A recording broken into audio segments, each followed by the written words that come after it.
Escucha cómo late tu sangre, cómo pierde el oído su pulso acelerado. Escucha el ardor de las penas bajo la coraza de tu pie. Súbete en el caballo desbocado de tu sangre en la vena. Dale sangre a tu vena. Dale vena a esa sangre para que corra. Ahora que ya es tuya, que vas con ella montando en su sonido. Observa que cojea, que su potro ha quedado mordido por el hambre, que un destino ha baldado su galopar esbelto, que se oxida la grupa. Corre en tu sangre los caminos vedados a la conciencia. Siente la espina injertada en el casco. Caramba, qué poema. Cada palabra es como si fuera un galope de un caballo. Basilio, ¿de quién es? Mario Bojorquez, aquí con nosotros en Letras de Café.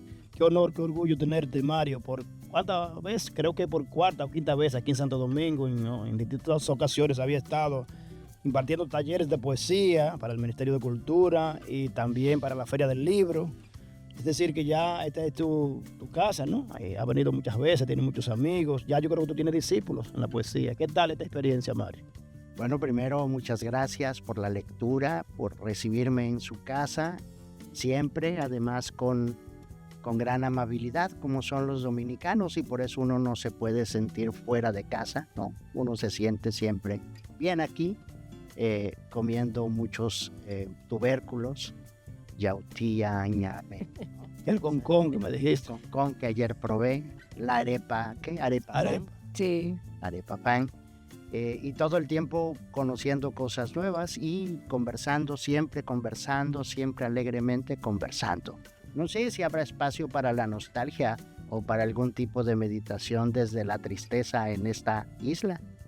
Siempre lo hay, Mario. Siempre hay espacio, no solamente para la tristeza, para la alegría, pero se fuma cuando llega el sol, que abre sus ojos y comienza a caminar por todos los espacios. Pero esos espacios, Mario, ¿quién es Mario Bojorquez?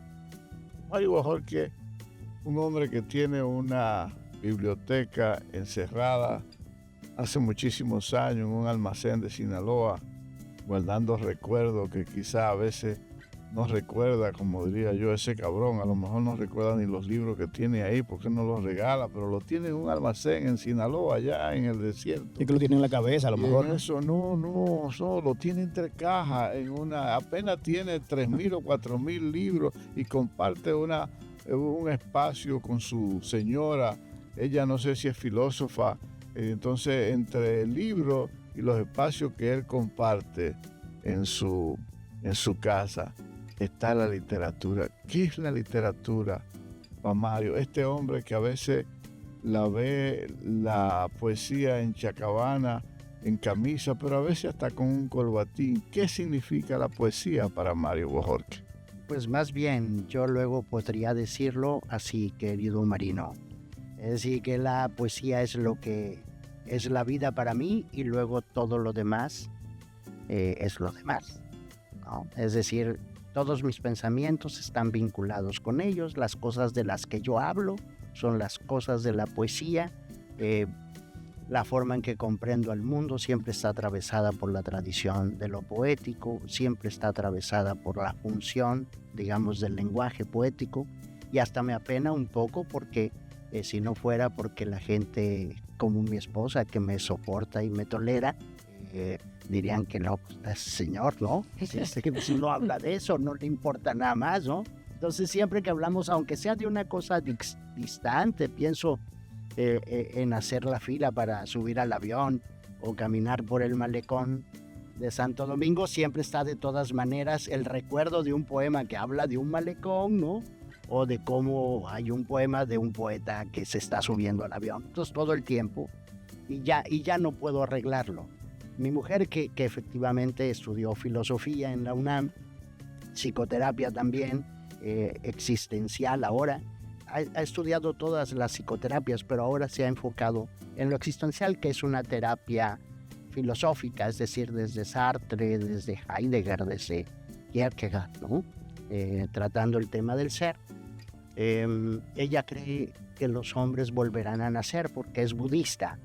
Y le digo, bueno, si vuelvo a nacer, pues sería otra cosa, ¿no? Pero por favor que yo sea italiano, porque qué bien comen esos hombres y qué ropa tan bonita tienen, ¿no?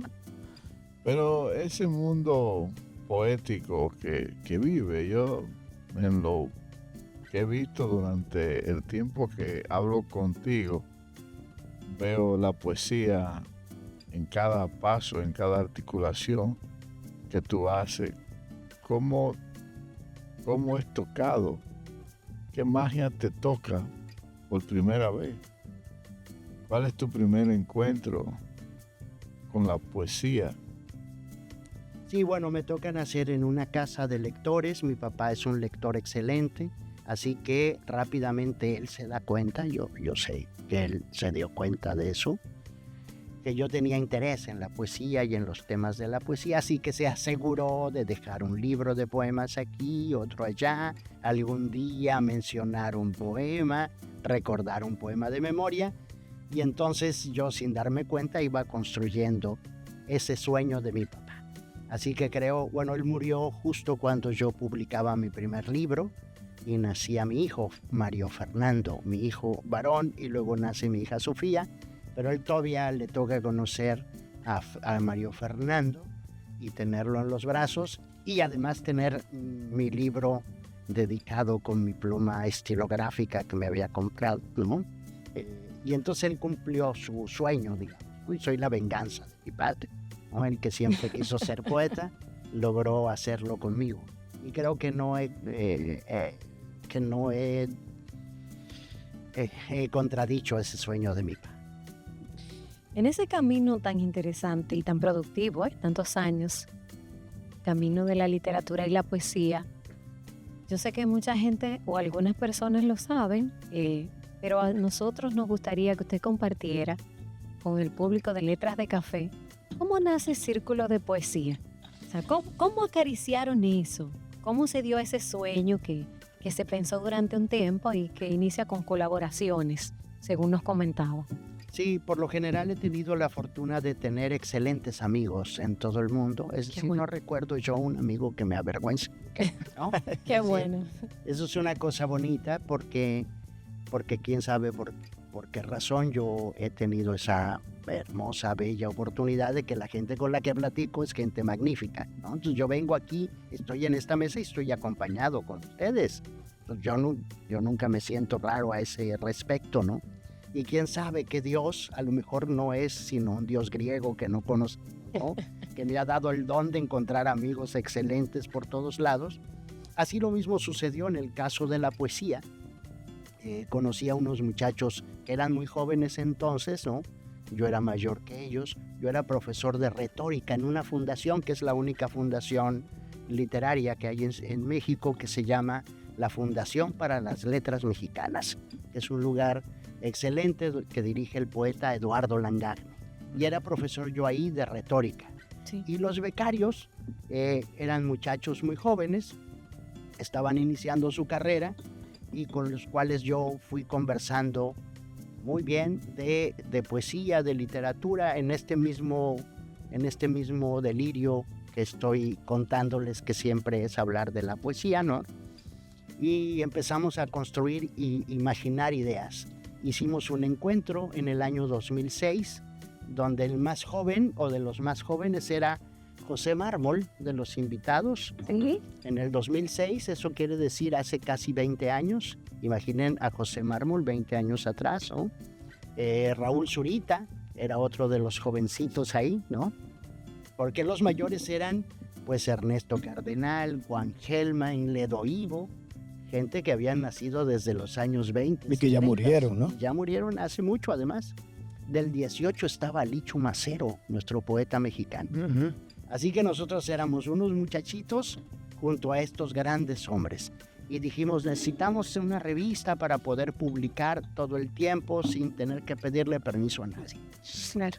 Y entonces inventamos esta revista. Publicarla en papel, pues siempre es una complicación si no está el Estado sosteniéndolo o alguna iniciativa privada que tenga fondos suficientes, de modo tal que nos decidimos por hacerla electrónica. Les contaba el otro día que era un poco singular eso, porque era justo cuando empezaba a llegar a México el Facebook. Yo creo que igual acá con ustedes, 2008. Vanguardista además, Sí. 2008, que empezaba a integrarse la tecnología y las redes sociales, Twitter, por sobre ejemplo. todo en esta parte del mundo, ¿no? YouTube también, sí. Todo eso empezaba. Y entonces empezaba también la revista electrónica de poesía, Círculo de Poesía, digamos que acompañada de estos movimientos. Hoy nuestra vida toda está atravesada por esos sistemas. Es decir, la gente se enamora en el internet, se desenamora ahí mismo, aunque nunca se hayan visto en persona, Sí, ¿no? sí. O esta cosa del nickname, de aparentar ser alguien que no eres, ¿no? Sí. De pronto veo yo a alguien que vive, no sé, vive en la playa, en una playa del Cibao, pero que es especialista en esquí de nieve. ¿No? Y entonces dice, sí, tal, de policarbonato, no sé qué. Y dice, pero jamás ha visto la nieve y sin embargo vive su sueño, lo comparte además con otros, ¿no? Y otros igualmente, personas que tampoco viven en la nieve ni han estado jamás esquiando, le aplauden también o lo controvierten. Sí, Mario, yo recuerdo que la primera vez que viniste a aquel país fue, creo que la segunda edición del Festival Internacional de Poesía que presidía José Mármol del Ministerio de Cultura, y del cual yo formé parte del comité organizador con Mateo Morcio, que era el director ejecutivo. Ahí estaban Plinio Chaín, Soledad Álvarez, entre otros, León Felipe Batista. Y esa vez tú leíste poemas, ¿no? E impresionaste mucho al público, porque casi por primera vez nosotros aquí experimentamos o conocimos a un poeta que se sabía todos sus poemas de memoria, y no cortos, sino largos, como aquel famoso poema que tú siempre lees, de todos tenemos una partícula de odio. Luego volviste a dar un taller de También me poesía, sé muchas de José Alfredo, ¿eh? canciones, ¿no? Claro. Pero luego volviste a dar un taller, y en ese taller también hiciste gala de una gran memoria, no solo de tus poemas, sino de recitar fragmentos hasta de la Ilíada, de la Odisea, y eso contribuye mucho a crear la pasión y el amor por la poesía entre los talleristas, porque también es otra faceta que tú has cultivado, la de dar talleres de poesía, de formación, y la de editor. ¿Cómo tú has logrado a insertarte en México, y qué ha significado para ti o qué ha representado para ti? ¿Y cómo tú evocas esa experiencia en Santo Domingo de dar esos talleres de poesía, tanto en Santo Domingo como en Santiago? Yo recuerdo que tú fuiste a Santiago también a darlo. Sí, qué bueno y qué bonito que recuerdes todo eso, Basilio. Ahora mismo, en las preguntas, yo he evitado una palabra en todas las preguntas, pero que es de algún modo una respuesta por encima de todo lo que he dicho. Mi pueblo es un valle. Es un valle regado. Sinaloa tiene 11 ríos. Wow. Entonces es un valle regado por agua todo el tiempo, de modo tal que se ha convertido en el huerto de México, ¿no? Los mejores tomates, no sé si le llaman tomates. Sí. Sí, tomando. Allá en México, en la Ciudad de México, se llaman jitomates. Jitomates. Los que son rojos. Bueno, nosotros sí le decimos tomate, y al verde le llamamos tomatillo. Pues el mejor tomate del mundo es de allí, por eso los tomateros de Culiacán son los que le ganan siempre a los dominicanos. Sí, a las águilas, al Licey, etc. Por eso se llaman así los de Culiacán, los tomateros de Culiacán. Sí. Entonces es un gran vergel, digamos, es una zona bellísima de vida. Entonces en mi pueblo, que se llama Los Mochis, la única elevación de tierra que hay, el único cerro que hay, porque es un valle, se llama el Cerro de la Memoria. Qué bello título es.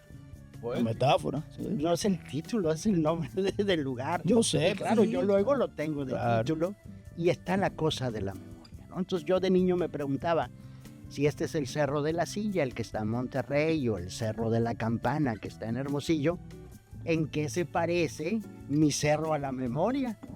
O por qué razón le han puesto de la memoria. Al parecer, el primer nombre que tuvo es Memorial Hill, ¿no? Porque en mi pueblo, hacia 1890, hubo una colonia utópica, comunista utópica, del siglo XIX, que se usaba mucho eso en tiempos de Engel. Incluso Engel es uno de los asesores de esta colonia. Entonces viene gente de todo el mundo para fundar una comunidad una Utópico. sociedad comunitaria donde todos son dueños de todo, etcétera. Y entonces en el cerro, claro, como este es un valle, para que ellos supieran dónde estaban sus muertos, indicaban el cerro. Y entonces al pie del cerro es que está el panteón de mi ciudad. Y por eso se llama el Cerro de la Memoria, se llama Memorial Hill o Cerro del Panteón, ¿no? Y luego se hace este falso cognado y se termina por llamar Cerro de la Memoria. Así que cualquier cosa que tenga que ver con la poesía, a mis ojos, ¿no? Tendrá que ver con eso. Y más razones, ¿no? Todos sabemos que las musas son hijas de Zeus. Eso lo podemos leer fácilmente en Hesiodo, en el primer libro. Pero nos fijamos poco en quién es su mamá, ¿no? Su mamá se llama Mnemósine, la diosa de la memoria. Entonces, si tú vas a producir poesía, vas a necesitar el poder de Zeus, que es el rayo, lo inesperado. Nadie espera que te caiga un rayo encima, ¿no? Pero que también es la iluminación completa que incluso te consume, que te destruye, ¿no? La inspiración, aquel sobrecogimiento espiritual que tú no sabes de dónde viene, ¿no? Y luego la memoria, ¿para qué? Para que recuerdes las cosas exactamente como ocurrieron. Porque la poesía está hecha de verdad y no de mentira. La ficción es mentira, pero la poesía es verdad. Siempre he escuchado eso. John Keats decía eso, la poesía, Sí. la belleza es verdad. Es así. Poeta romántico. Los periódicos se leen una sola vez. Ujú. La poesía se puede leer varias veces. Los periódicos están llenos de mentiras y la poesía está llena de verdad. En ese sentido, sí. Entonces, ¿cómo empieza su día, Mario? Yo quisiera saber cómo empieza el día, Mario, porque fíjate algo, yo lo empiezo como tú estás ahora, con una taza de café, mirando. Y me prometiste unos cafés muy buenos que Ah, No sí. solamente te prometí, acuérdate que me dijiste que tú tenías tu molinito, molinito, sí. y acuérdate que tú no te vas ahora, que todavía te falta algunos encuentros con tus amigos. Sí, Y yo creo que yo soy parte sí. de esos amigos. Te vas a llevar uno de los mejores cafés y no quiero hacer aquí promoción porque no paga. Pero ¿cómo empieza, Mario? Sí, va cambiando en el tiempo. Yo también. pienso que esa respuesta Mario la va a dar después que retornemos de la pausa.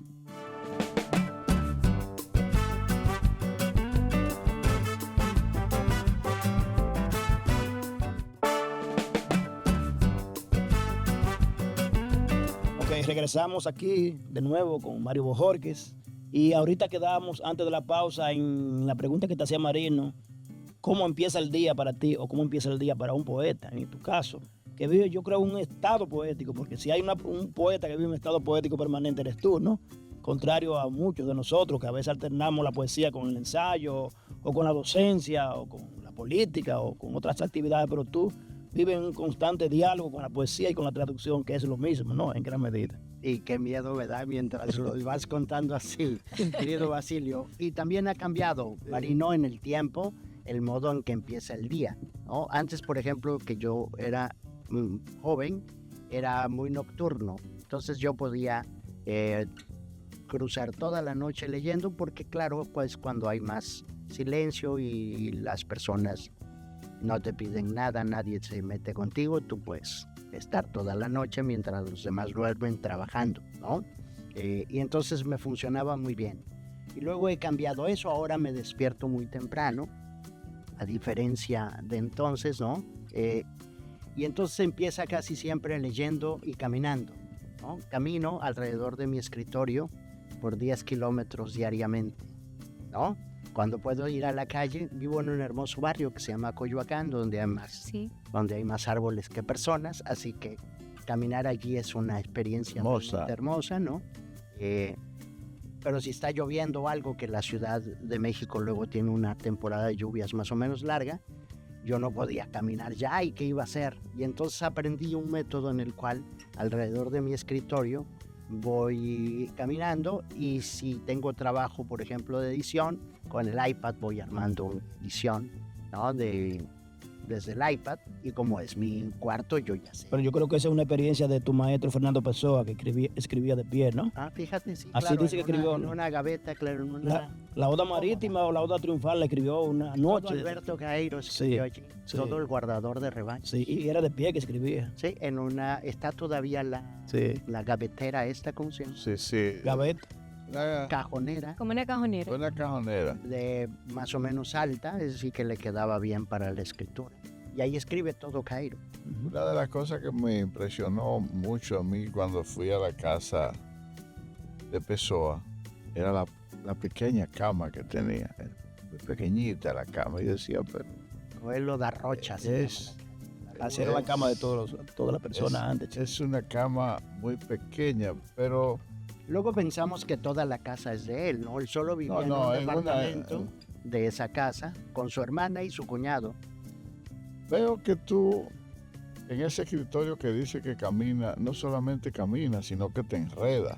Porque ese escritorio está lleno de libros por todos los lados, en un desorden de libros que solamente tú entiendes y que tu mujer ni nadie es capaz de ponerle la mano a eso. Porque si se hace el trabajo que tú estás haciendo en ese momento, puedes perderse de tal manera que ni siquiera lo encuentras con el tiempo. Ha ocurrido, sí, he perdido ensayos de pronto por el ejercicio del aseo, ¿no? O sea, de ensayos en el sentido de que tengo un discurso en mi cabeza y sé y coloco los libros según los voy a ir citando el discurso y voy acomodando y agregando, claro. Y a veces va uno acá, aunque ya el manto esté arriba, porque acá es donde va la cita. Pero si alguien llega y modifica pues, y lo regresa a los libreros, ya será muy difícil recuperar. Mario, quiero aprovecharte para hablar con el editor, Sí. no con el poeta. Veo que tú no solamente tienes círculo de poesía, sino que tiene Valparaíso y también tiene Visor México. Sí. ¿Se está leyendo poesía en México? Mira, pero yo te respondo rapidísimo. Si no se vendieran, pues simplemente no existiría el proyecto, ¿no? Es decir, la explicación se resuelve muy fácilmente. No hay presupuesto suficiente para sostener algo que no funciona. Ahora, es verdad, y nosotros tenemos una tradición en América muy reconocible que establece que la poesía no se vende. En varios grados de esta misma palabra, de esta misma inflexión, ¿no? La poesía no se vende, es decir, la gente no va a lugares donde haya poesía y que se venda. La poesía no se vende en el sentido de que los poetas son de tal integridad que jamás venderían lo que es lo más íntimo y propio de ellos. Todas esas gradaciones, y yo digo, está bien, la poesía no se vende, pero sí se compra. Y que puedo decirles, ustedes son lectores de poesía, ustedes son capaces de atravesar una ciudad para ir por el libro que está allá. Una ciudad, no. Un país. Hemos viajado. Sí, un país. Un país y a veces un continente. Sí. Exacto. Y un lector de novelas no es eso. Seguro, sí. Mira, Novelas no va, pues compren lo que hay Lo que ahí. pasa es que el Hasta en lector, súper que pueden comprarlo. el lector de poesía es un lector más secreto. Totalmente Y fiel. cultiva una religión o una secta que quizás no cultiva el lector de novela Mira. o de ensayo. Quizás sea esa la Yo explicación. tengo que darle servicio a esos señores, ¿no? Es decir, yo sirvo, mi trabajo es servirle a esos. de veras que no había pensado Yo eso. tampoco. Pero, Yo tampoco, pero lo reconocí. pero al razonar, Sí. lo pienso. Sí. Yo fui capaz de ir en Chile, por ejemplo, Ajá. desde la ciudad de Chile hasta Valparaíso. no, Valparaíso no, hasta Isla Negra, Ah, bueno, por eso voy a traer de Neruda, ¿no? solamente para ver dónde ese cabrón, como dirían los mexicanos, escribía su poesía y para sentir si la Marder era más bella que la mía. Bueno, Y pero al eso es un final, poco, perdóname, sí, pero fue un poco de fetichismo de los nerudianos, ¿no? En todo caso. pero yo no era Casa de nerudiano, Pierre. Fetiche Pero no- nuestro, amigo. pero fui, En cierto modo era un nerudiano, ¿no? fui a eso, pero no solamente eso. Yo he sido capaz, por ejemplo, de irme de Nueva York Ajá. a Long Island solamente para ver la tumba Ah, claro. de Whitman o para ir a algunos sitios donde se supone que él cruzaba o irme a Coyul solamente para ver la tumba. Sí, pero eso es turismo, a lo que se Eso refiere. no Es que Mario se refiere a los libros, no Marino. es turismo. Es a ir a Cuando- comprar el libro, Carlos. No era eso, ¿no? No es, Porque sí, pero digamos que puede englobar muchas cosas. No es Por turismo. ejemplo, ponerte de novio con una muchacha, pues porque tiene ojos azules y tú necesitas saber cuál es esa experiencia. O aprovechar el viaje para hacer turismo literario. Sí, eso Porque sí. es lo que a mí me pasa. Donde yo llego, tengo que ir a ver lo que hay. Por ejemplo, este año, a principios de febrero, yo estuve en México, en la Ciudad de México, CDMX.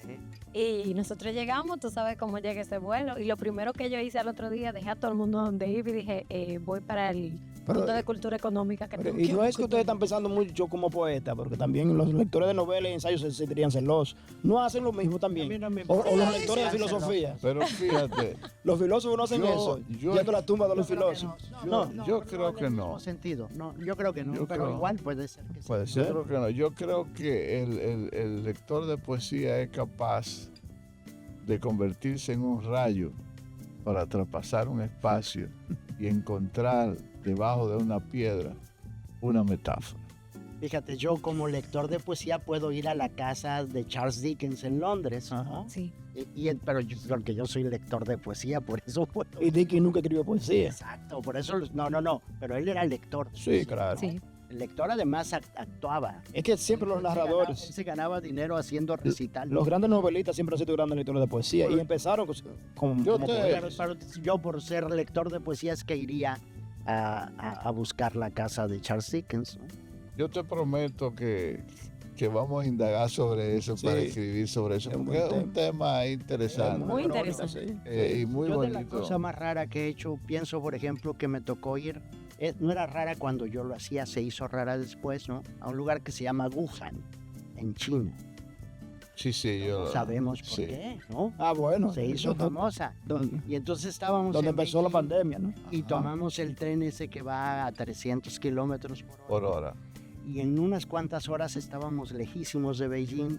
Yo iba fuimos porque nos invitaron, pero mi emoción era que íbamos a conocer la Torre de la Grulla Amarilla, desde donde Lipo en el año 1090 más o Ujú. menos, escribió su poema que se llama Desde esta torre amarilla Amarilla. digo al Dios, al funcionario y el nombre del funcionario que se va por el río y escucho la flauta de Jade.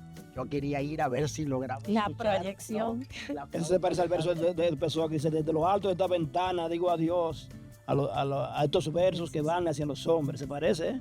Y fíjate que también es Rapán que dice, Sí. vayan cancioncillas mías, vayan y busquen a sus lectores, ¿no?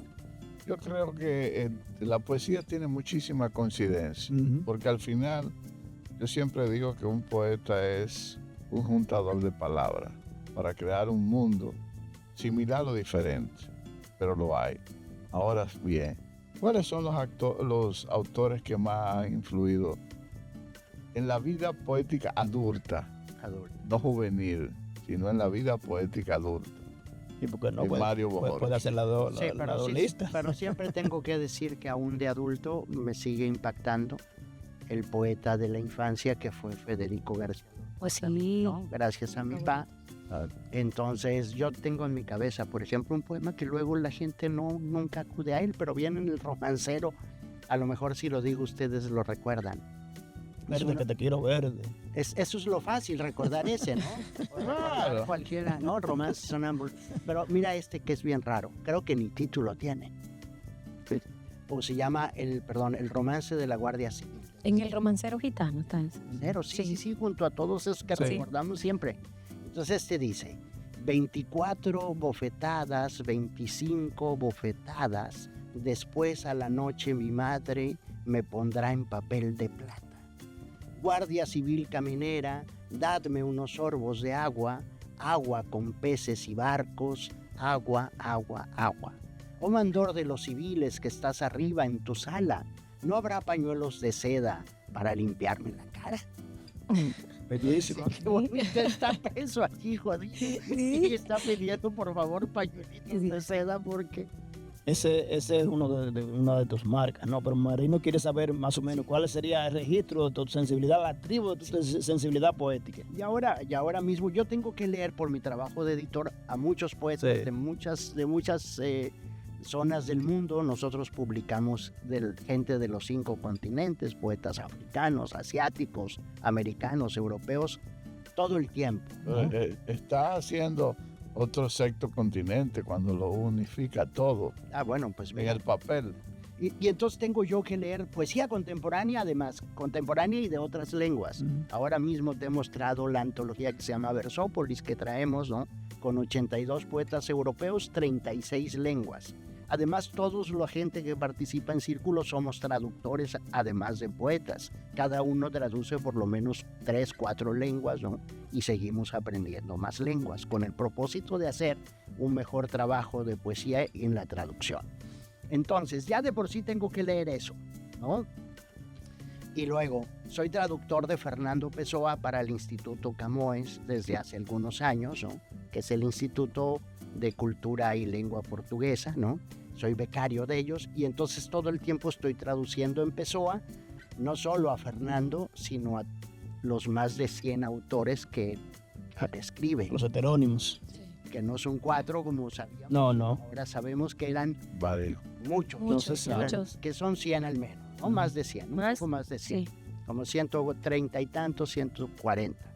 Bueno, entonces es otra forma de lectura también, ¿no? Porque es una lectura de traducción, donde tú lo que haces es tomar la lengua original y trasladarla hacia la tuya, ¿no? Incluso la palabra transducere, lo que quiere decir es llevar a través de, ¿no? Conducir es llevar junto con. No traición, como decían los latinos. No, esa es una. Y está bien, Sí. sí, está bien dicho, pero no. Digamos, la palabra en su etimología, eso es lo que dice. Sí. ¿Qué más, por ejemplo, ducere? Con inducir, llevar dentro, ¿no? Sí. Entonces, traducir lo que quiere decir es llevar a través de, ¿no? Es decir, de una lengua a otra. ¿Tú piensas que es traducción o versión? Porque Octavio Paz prefería hablar de versiones. Sí, Y no pero él traducciones. porque se adornaba un poco porque no sabía chino. Bueno, no sabía ni portugués cuando No, tradujo a Pessoa, a Pessoa, ¿no? exacto. Lo traduce del francés. Sí. Bueno, y claro, pues para que nadie lo molestara versiones, ¿no? Sí. Oiga, pero usted no sabe, pues sí, ¿qué? No, pero sé poesía. Ahora, el lenguaje de la poesía es tan especial. Pero- Y un día me tocó, por alguna cosa de la fortuna, en la UNAM, encontrarme a un hermoso viejo que se llamaba Valentín García Yebra. Valentín García Yebra era el director de la editorial Gredos. Y entonces estaba en la UNAM y yo también caminando, es 1990, 91, en febrero. Octavio Paz ha recién ganado el premio Nobel. Nobel. Yo lo voy a conocer en esos días porque viene de recibir el premio y todo el mundo quiere saludar a Octavio, ¿no? Bueno, y entonces está don Valentín perdido en la UNAM y me dice, oiga, ¿cómo llego al aula magna? Y digo, pues no sé, pero ahorita preguntamos, ¿no? ¿Usted qué va a hacer allí? Dice, vengo a dar una conferencia. Ah, sí, ¿sobre qué? Sobre traducción. Lo mío es la traducción. Y digo, qué interesante. Dice, me llamo Valentín García Yebra. Y le digo, ¿no es usted el teórico de la traducción? Ese soy yo. El que dirige Gredos, ese soy yo. Pero usted hizo la traducción de Julio César, de Melo Gálico y todo eso. Exacto, ¿no? Y le digo, no, pues déjeme acompañarlo y asegurarme que no se pierda y yo lo voy a acompañar hasta que ya usted me corra. Dice, pues sería muy bueno que usted viniera conmigo porque yo ya soy un hombre mayor, ¿no? Digo, pero también pertenece usted a la academia. Sí, yo cuido la letra N de la academia, entonces todas las palabras como no, nunca, todas esas eran. Eso existe en México, cuidar las letras. Sí. En México no, pero allá sí, ¿no? En España sí, Ah, porque ok. tienen el diccionario, entonces. Cada académico se Cada ocupa de una académico letra, se ocupa y luego los cambian, ¿no? de estudiar y enriquecer las palabras que se escriben con esa letra. De cuidar todo lo más, ¿no? De ofrecer aportaciones, nuevas definiciones de una misma palabra, porque también va a cambiar Va a cambiar. en el tiempo, ¿no? Bueno, pues imagínate, Valentín García Yebra. Y yo estaba ahí fascinado, enamorado, hablando con el hombre que más sabe de traducción, ¿no? Y le digo, pero usted, ¿cuántas lenguas traduce? Me dice, pues unas 70. ¿Cómo? Y eso, así como tú, yo me sorprendí. Me dice, pero no crea que soy bueno en todas. Y también eso era maravilloso. Bueno, y hay lenguas a veces que saben traducirla, pero no la hablan, ¿no? Entonces dice, pero no crea que soy tan bueno en todas. Exacto. Dice, en lo que soy magnífico es en español. Así que si usted quiere ser traductor, debe ser magnífico en español. Dominar su lengua. Ahora, Mario, la traducción ya se considera como un género. En pleno final del siglo XX y en pleno siglo XXI. Ya eso es un arte.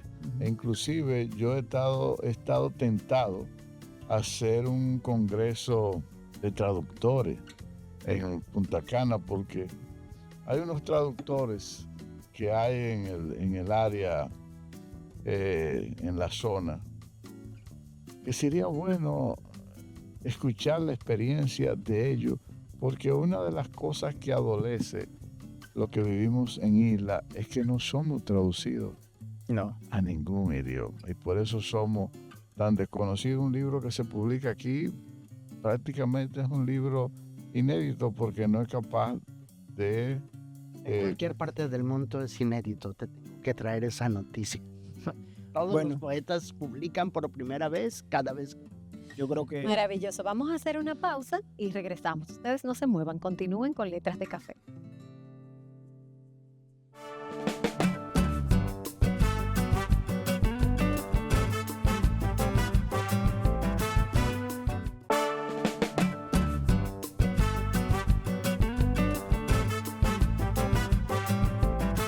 Continuamos. Como te decía, la traducción es un género, y ese género ya se ha creado muchos lectores. Inclusive yo oí una historia una vez y quise comprobarlo, que la traducción de Isabel Allende al inglés, las novelas en inglés eran mejores que en español. Y fui a verlo y me di cuenta que sí, que el traductor emplea un lenguaje más amplio a la imaginación, porque quizá el inglés tiene esa magia de que con una sola palabra te amplía el conocimiento, igual que el guaraní con una pequeña frase te abre un mundo. Realmente se ha convertido en un oficio de la imaginación la traducción. Y ahí mismo, Mario, por ejemplo, Paz tiene una teoría de la traducción. Hay quienes creen que, por ejemplo, la mejor traducción de poesía la debe hacer un poeta. Pero hay quienes creen que no, porque también cuando tú haces la traducción, haces tu versión, ¿no? Es decir, que por esa razón, José Emilio Pacheco, en la poesía completa de él, de su autoría, incluye las traducciones como parte de sus obras completas. Entonces, ¿qué tú piensas? ¿Quién es mejor traductor de poesía? ¿El que es poeta o el que no es poeta cuando hace traducción de poesía? No, también tenemos que pensar en ciertas formas del azar. Sí. Tiene que ser obligadamente un modo u otro. Puede ser un poeta magnífico y que traduzca horrible. Sí. O puede ser un poeta que a lo mejor no te guste tanto a ti, pero a la hora de traducir, pienso por ejemplo en estas líneas, mira. Asómate si puedes al mar en sombras, olvidando el son de flauta para los pies desnudos que pisaban tu sueño en otro tiempo devorado. ¿De quién es eso? La traducción la hace don Jaime García Terrés, que fue director de la revista de la universidad, que fue director de la Biblioteca de México, que después va a dirigir mi maestro Eduardo Lizalde. ¿De quién es el poema original? Embajador en Grecia. Ajá. El poeta es Yorgos Seferis, Okay. el gran poeta griego. Premio Nobel. Premio Nobel 1963. Entonces dice uno, qué suave suena. Pero no, eso no es lo importante allí. Lo importante es cómo está operando el pensamiento. Fíjate bien, dice, asómate. Y bueno, yo digo que a cada proposición positiva, él le opone una negativa. Mira, asómate si puedes. Asómate es una orden. El si puedes es una moderación de esa orden, ¿no? Asómate si puedes al mar en sombras. Tienes un mar, pero le echas sombra encima y ya no tienes mar. Luego dice, aquí lo hace al revés, y eso es muy singular, olvidando el son de flauta. Y vas a tener un son de flauta, pero tienes que olvidarlo de entrada, ¿no? olvidando, es decir, pero la proposición positiva sería el son de flauta, y luego, pero olvidar es una proposición negativa. Olvidando el son de flauta para los pies desnudos. Y uno dice, pies desnudos, concreto, positivo, que pisaban tu sueño. Y uno dice, bueno, si no pisan sueños, ¿no? Sí. En otro tiempo, ni siquiera aquí, y además tiempo devorado. Todo eso es que te quedó nada. Nada. Bueno, pues eso es lo que hace Yorgos Seferis, y García Terrés lo pone en español, ¿no? Y uno cuando está leyendo poesía verdaderamente concentrado, uno dice, o cuando lee uno este título, brilla sobre mí un sol que invento. Me dice don Mateo Morrison, oye, qué buen título, ¿dónde lo sacaste? Le digo, de usted, es suyo. No, ¿cómo? Le digo, viene Nocturnidad del Viento. Sí, yo no sabía. Me dice, ok, a ver, cuéntame más. No se acordaba. Le digo, pues de eso se trata la conferencia. Me dice, ¿y por qué? Le digo, mire bien, brilla sobre mí, noción de cuerpo, ¿no? Un sol, no el sol, Un sol. que invento además, ¿no? O sea, que no existe. Yo lo está traje para ti. figurando. No existe. Y entonces, ¿qué es lo que decía este hombre que se llama Platón? Decía que la poiesis, la poesía, es creación pura de la mente. Sí. Todo eso que está diciendo Mateo está en la mente de Mateo, no está en el mundo de lo real. Porque ese sol que está brillando sobre su cuerpo es un sol que no es el sol que vemos en la calle, ¿no? Porque además lo está inventando mientras está brillando. Y entonces es un sol de la cultura, es un sol del conocimiento, es un sol del lenguaje, no es un sol de la materia, ¿no? Sí. Hay poetas que toman versos así para títulos, o usan epígrafes también de otros, ¿no? En ese caso, ¿no? Esta es su propia antología, y entonces yo elegí.